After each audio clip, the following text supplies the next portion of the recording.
الحمد لله الذي فرض علينا الجمعة لنكون من الذاكرين.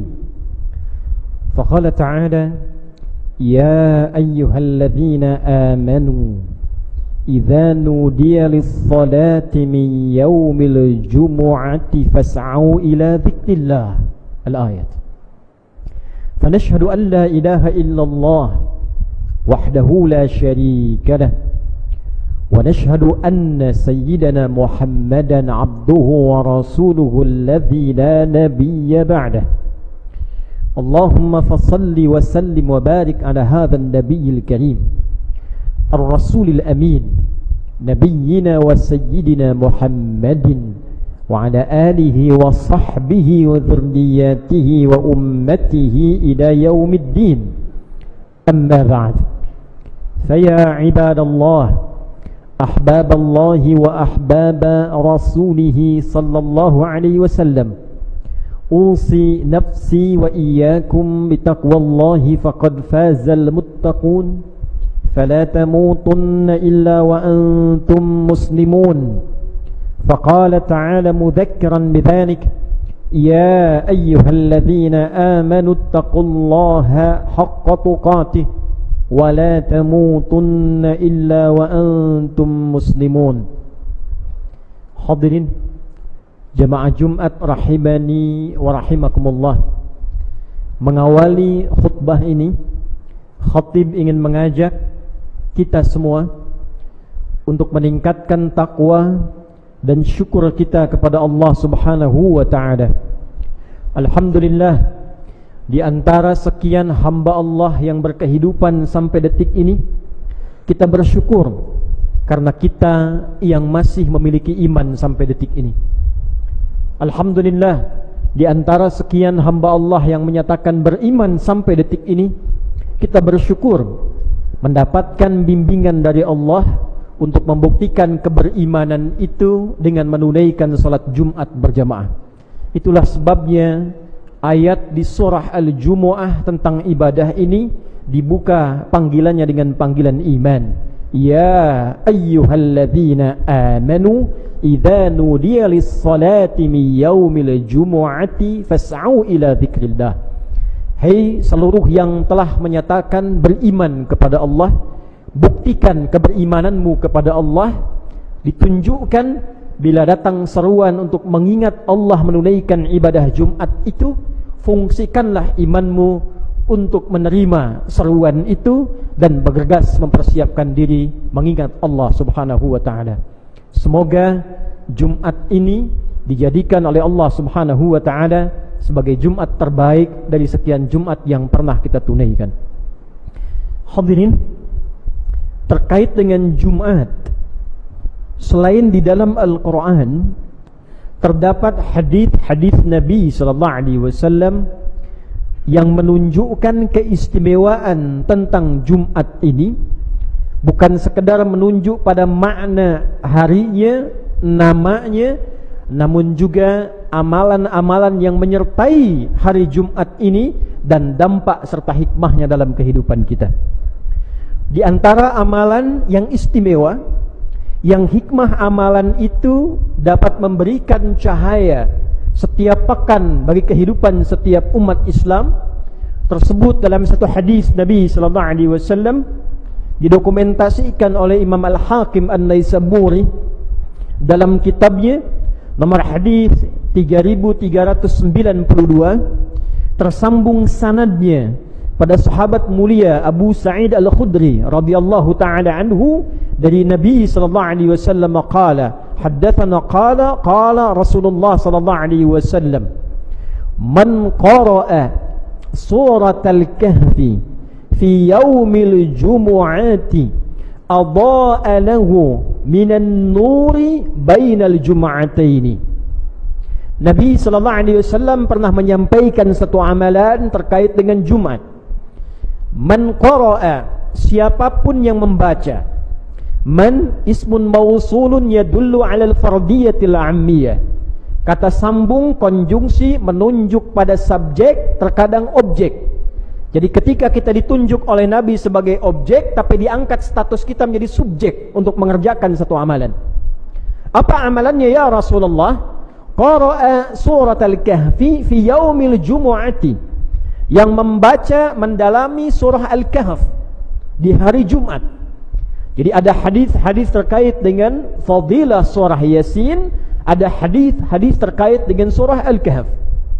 Siapapun, besar, kecil, tua, muda, laki-laki, perempuan, memiliki jabatan atau standar biasa secara sosial, dia membaca, mengamati, memahami, mendalami surah Al-Kahfi, khususnya di hari Jumat, adha'a lahu minan nuri, maka dengan bacaan itu, pemahaman itu, pendalaman itu, Allah akan berkenan memberikan cahaya khusus kepada orang itu bainal jum'ataini, yang diberikan di antara dua Jumat. Artinya jika ada yang membaca, memahami, mendalami di Jumat ini, Allah akan berikan nur kepadanya sampai Jumat depan. Di Jumat depan dia baca, diberikan lagi nur sampai Jumat berikutnya. Hadisnya status sahih dan diriwayatkan bahkan oleh Imam Al-Hakim An-Naisaburi dalam kitabnya Al-Mustadrak. Al-Mustadrak artinya yang disusulkan derajat kualifikasi hadisnya pada standar Al-Bukhari dan Muslim. Imam Al-Bukhari menghimpun hadis, standarnya ketat. Tidak semua hadis bisa dihimpun. Beliau meninggal, muridnya Imam Muslim dengan standar Imam Al-Bukhari menghimpun hadis kembali.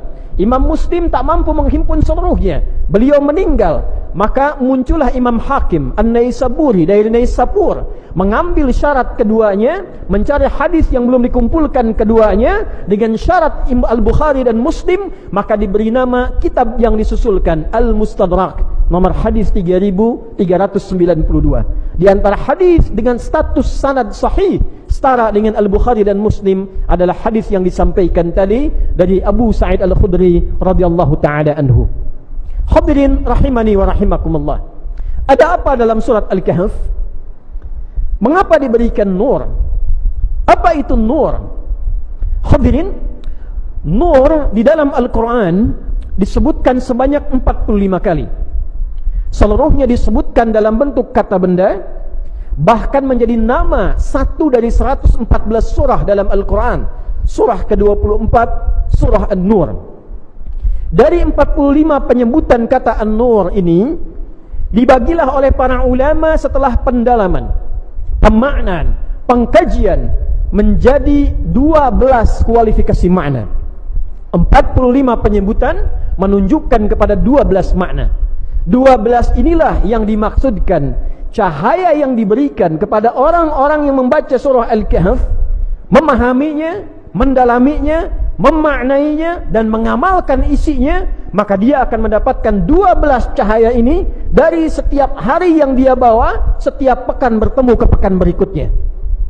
Apakah 12 cahaya ini? Durasi khutbah yang sangat singkat ini kita ambil 1 atau 2 cahaya dari 12 yang dimaksudkan.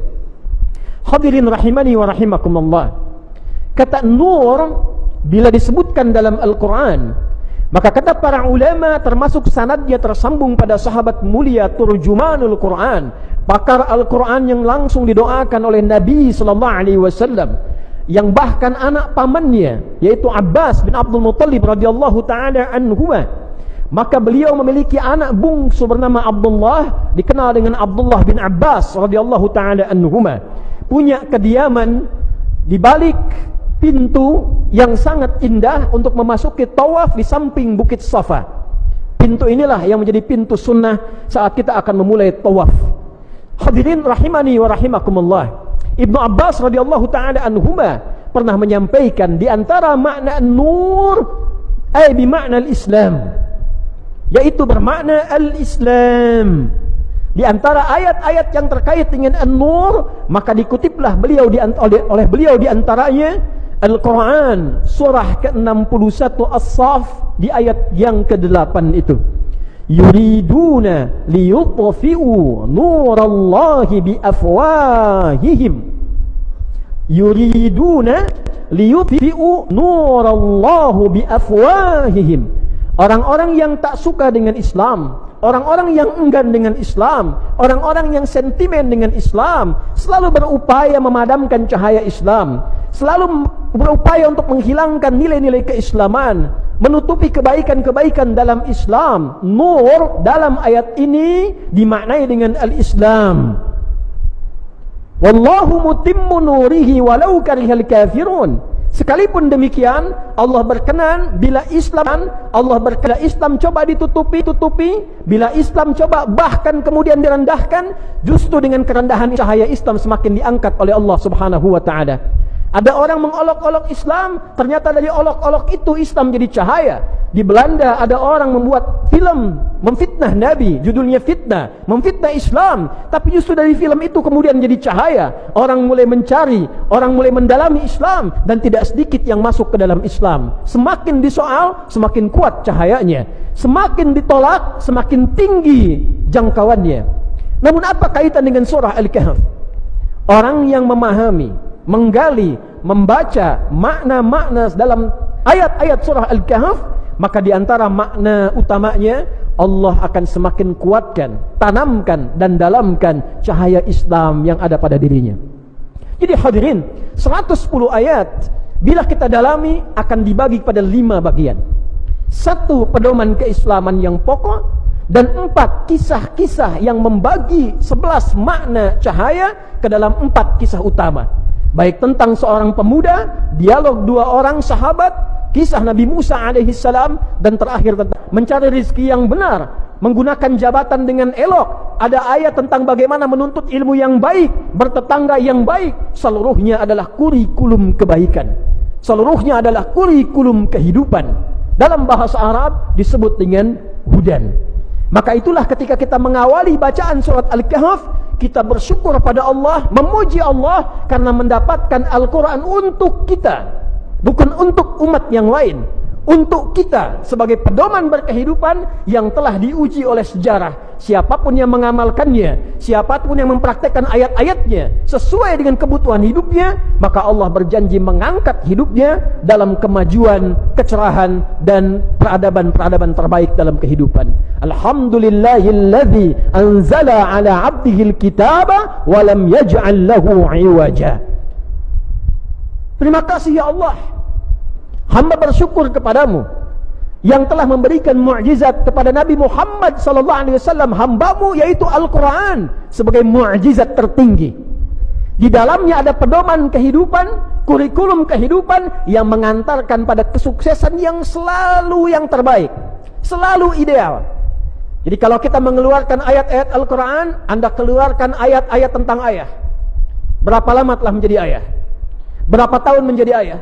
Pernahkah mengeluarkan ayat-ayat Al-Quran yang membimbing kita menjadi ayah yang baik? Keluarkan ayatnya, praktekkan isinya, maka Al-Quran jamin walam yaj'al lahu iwaja. Anda akan menjadi figur seorang ayah yang paling ideal, yang terbaik dalam kehidupan rumah tangga Anda. Sebagai seorang suami, pernahkah mengeluarkan ayat-ayat Al-Quran yang terkait dengan bimbingan menjadi suami yang baik? Anda yang hadir di Jumat ini, di masjid ini, yang pedagang, pengusaha, pebisnis, yang birokrat dengan segala jabatannya, pernahkah mengeluarkan ayat Al-Quran terkait dengan aspek pilihan kehidupan kita itu?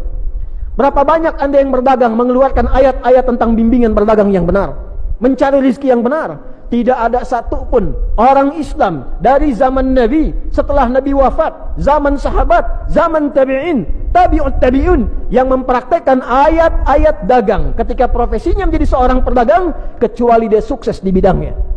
Yang di birokrasi, sukses di bidangnya. Yang di diplomasi, sukses di bidangnya. Karena Al-Quran saat diturunkan adalah pedoman berkehidupan. Pertanyaan dasarnya, dari sepekan kita berkehidupan, berapa banyak kurikulum hidup ini sebagai muslim yang kita baca dan kita amalkan dalam kehidupan? Jangan berpikir jauh dulu. Sebagai muslim, bagaimana menggunakan lisan kita, bagaimana menggunakan mata kita, bagaimana menggunakan tangan kita, bagaimana menggunakan kaki kita.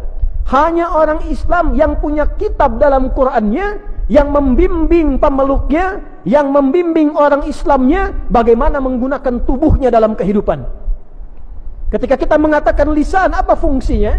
Orang yang tidak kenal Quran hanya akan mengatakan lisan fungsinya untuk berbicara, mulut fungsinya untuk berbicara. Silahkan kita lihat lagi ayatnya. Bahkan Quran bukan hanya mengajarkan pada kita fungsi lisan untuk berbicara, tapi membimbing bagaimana cara lisan itu mesti berbicara. Ya ayyuhalladzina amanu la yaskhar qaumin qaum la yaghtab ba'dukum ba'dha. Hai orang-orang Islam yang telah beriman, sepanjang kaum muslim, maka gunakan keislamanmu, gunakan imanmu untuk membimbing lisanmu, hanya berkata yang baik-baik saja. Jangan cela orang dengan lisanmu, jangan rendahkan orang dengan lisanmu, jangan bikin hoax dengan tulisanmu. Man kana yu'minu billahi wal yaumil akhir falyakul khairan aw liyasmut. Siapa yang merasa beriman pada Allah, yang merasa muslim akan dihisab di hari kiamat, maka jaga fungsi lisannya. Katakan yang baik, tak mampu dia diam. Sebagai muslim. Jadi ketika kita membaca surat Al-Kahf, menemukan hidayah pertama sebagai muslim, maka surat ini memberikan cahaya sepanjang kita mau mengamalkan isinya. Dari sekian Anda, saya, kita yang membaca surat Al-Kahfi dalam Jumat ini, malamnya Yasin, siangnya Al-Kahfi, siapa yang menjadikan Quran dari hasil bacaannya di Al-Kahfi itu sebagai cahaya kehidupannya? Adakah di lisannya cahaya? Adakah di matanya cahaya? Adakah di tangannya cahaya? Adakah di kakinya cahaya? Jika benar-benar ada cahaya, tak mungkin kakinya melangkah ke tempat maksiat. Tak mungkin kata-katanya keluar kata-kata maksiat. Tak mungkin berdusta, tak mungkin berbohong, tak mungkin korupsi. Tak mungkin dan tak mungkin berbuat maksiat. Nuran bainal jum'ataini. Satu ayat saja diamalkan isinya, menjadi muslim yang sejati dan kembali mendapatkan hidayah Allah sebagai muslim yang sesungguhnya. Nur bainal jum'ataini. Hadirin rahimani wa rahimakumullah. Yang kedua sekaligus penutup khutbah ini, dari 12 cahaya yang disampaikan di dalam ayat-ayat Al-Quran, jika disebutkan nur dalam Al-Quran, maka ia juga bisa berarti al-iman. Yang pertama al-Islam, yang kedua al-iman. Lalu para ulama mengutip contoh Al-Baqarah ayat 257, ketika Allah Subhanahu wa ta'ala berfirman, Allahu waliyul ladzina amanu yukhrijuhum minadh dhulumati ilan nur wal ladzina kafaru awliya'uhumut taghut yukhrijunahum minan nuri ila dhulumat ulaika ashabun nari hum fiha khalidun. Orang-orang beriman itu, orang-orang Islam yang yakin dengan Allah, yakin akan dihisab, maka Allah yang menjadi pelindung hidupnya, Allah yang menjadi walinya, Allah yang membimbing hidupnya. Yukhrijuhum minadh-dhulumati ilan nur. Dan dengan perlindungan Allah itu, dengan penjagaan Allah itu, ia akan selalu dibebaskan dari kegelapan berkehidupan menuju cahaya. Nur. Nur. Jadi standar hidup orang beriman itu, standar hidup orang Islam itu, kalau benar-benar dia membangun hubungan yang dekat dengan Allah, dia punya Tuhan Allah, dia punya pelindung Allah, standar hidupnya kata Al-Quran selalu terbebas dari kegelapan hidup. Dalam bahasa Arab, maksiat disebut dengan zulmun, kegelapan. Sebab setiap orang berbuat maksiat, tertutup hatinya, gelap matanya, hilang cahayanya. Dalam bahasa Arab, sulit yang sangat, masalah yang pekat, kesulitan yang berat dalam pekerjaan, di rumah tangga, itu pun disebut dengan kegelapan. Karena itu ketika Anda memiliki kesulitan yang pekat, punya masalah keuangan yang pekat, makan tidak enak, jalan serasa gelap, walaupun terang terasa gelap, zulumat. Apa solusinya? Nur. Nur di sini kata para ulama diartikan dengan iman. Jadi sesungguhnya orang-orang yang selalu menguatkan imannya, orang-orang yang membangun kedekatan dengan Allah lebih, sebagai pejabat dekat dengan Allah, sebagai kiai ustaz dekat dengan Allah, sebagai pedagang dekat dengan Allah, pengusaha dekat dengan Allah, petani dekat dengan Allah. Apa janji Allah? Semakin dekat dengan Allah, semakin lekat dengan Allah, dibebaskan dari kegelapan-kegelapan hidup yang dialami.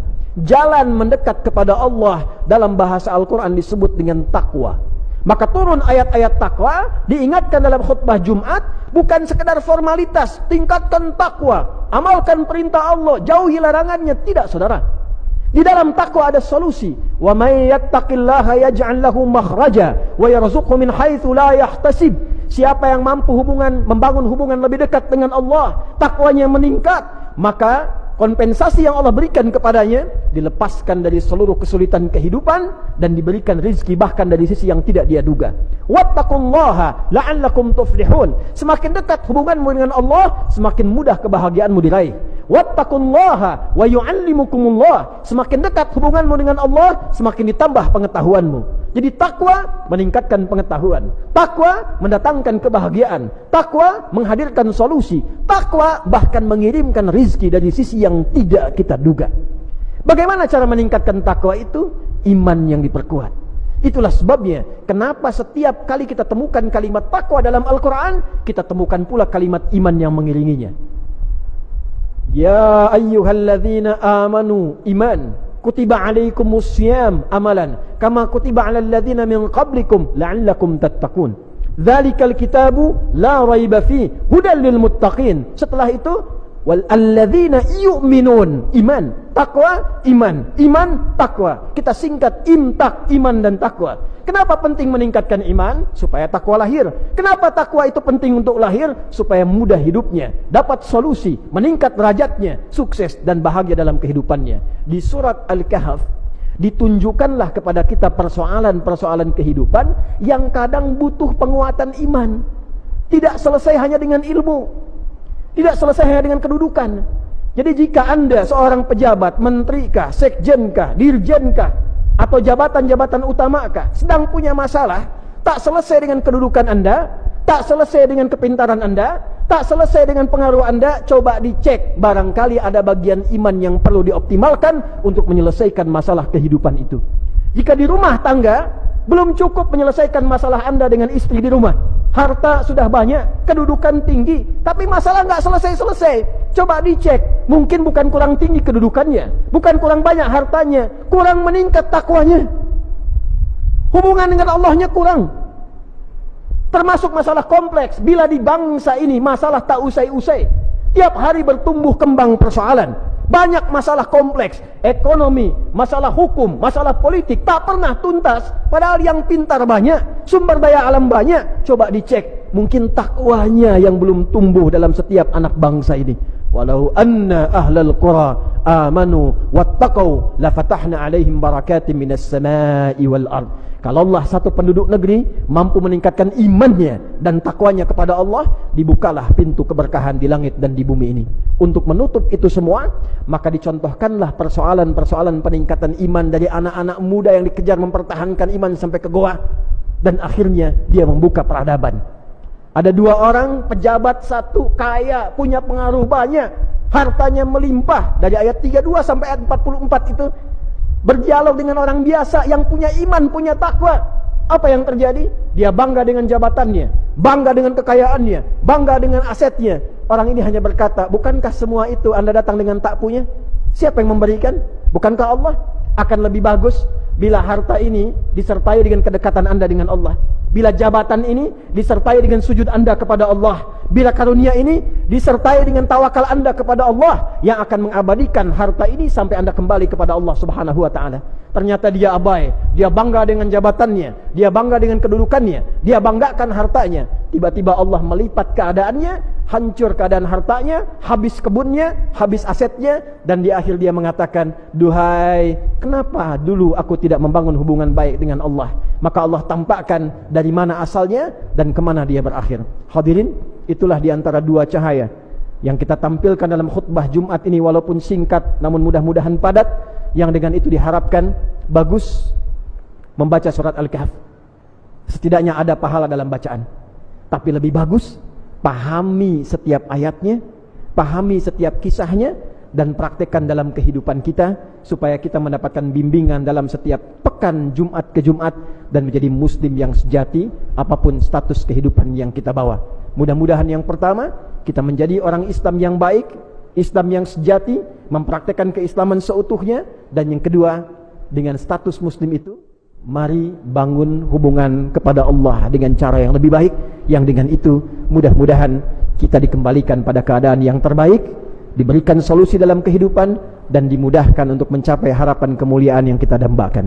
Barakallahu li wa lakum fil Qur'anil azim, wa nafa'ani wa iyyakum bima fihi minal ayati wa dhikril hakim, wa taqabbala minni wa minkum tilawatahu innahu huwas sami'ul alim. Ud'ullaha yastajib lana wa lakum jami'an. Allahumma salli wa sallim ala sayyidina Muhammad wa ala ali sayyidina Muhammad.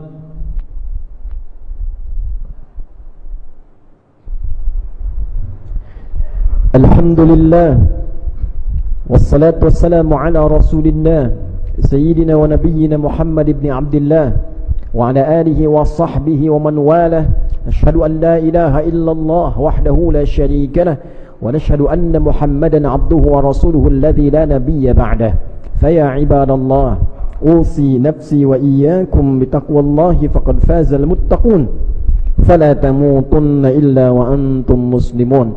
Faqala ta'ala, ya ayyuhalladhina amanu ittaqullaha haqqa tuqatih wa la tamutunna illa wa antum muslimun. Hadirin, menutup khutbah ini, mari kita berdoa dengan kekhusyuan hati kita.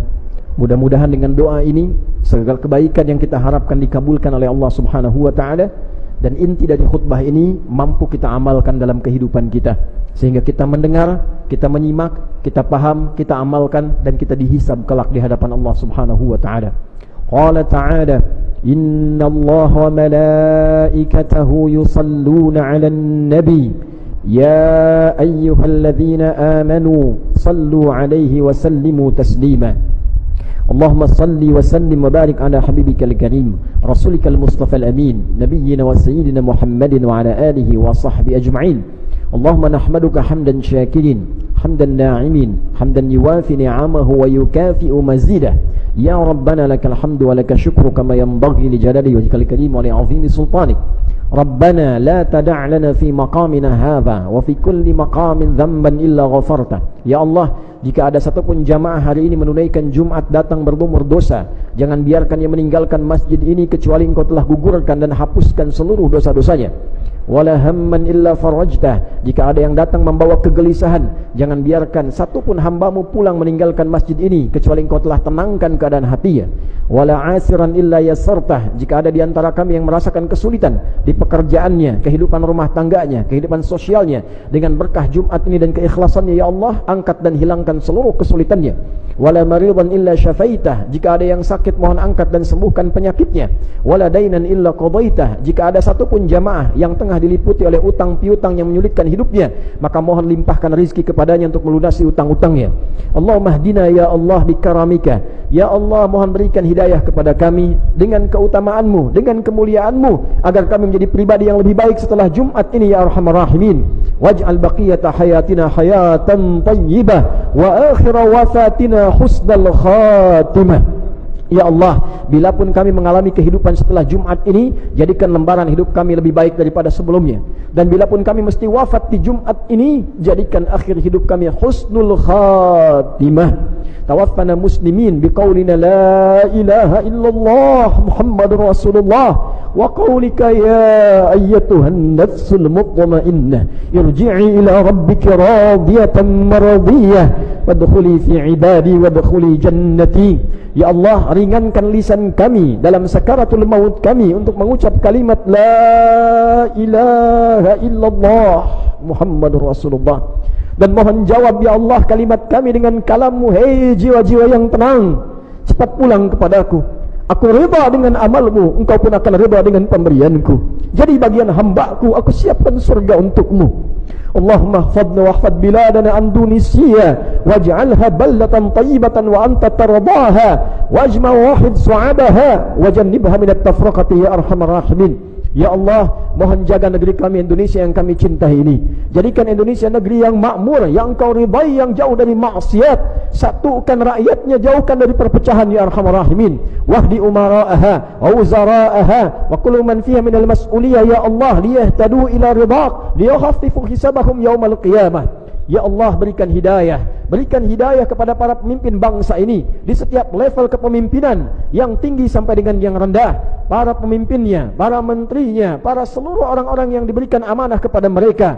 Berikan hidayah untuk memberikan kebijakan yang adil, yang akan meringankan hisab mereka di hari kiamat, ya Arhamar Rahimin. Allahumma hfadh ulama'aha waj'alhum mukhlasin lakad-din. Ya Allah, mohon jaga para ulama kami, sihatkan mereka dan berikan hidayah pada mereka untuk berdakwah dengan ikhlas, menyatukan umat, menjauhkan dari perpecahan. Allahumma ya khairan nasirin, Allahumma ansur ikhwatana fi Palestin, fi Gaza. Allahumma ya Allah, khaffif hisabana yawmal qiyamati an da'fina fi nusrati ikhwanina fi Gaza. Ya Allah, anugerahkan pertolonganmu ya Allah darimu saja kepada saudara-saudari kami di Palestina, di Gaza khususnya, ya Arhamar Rahimin.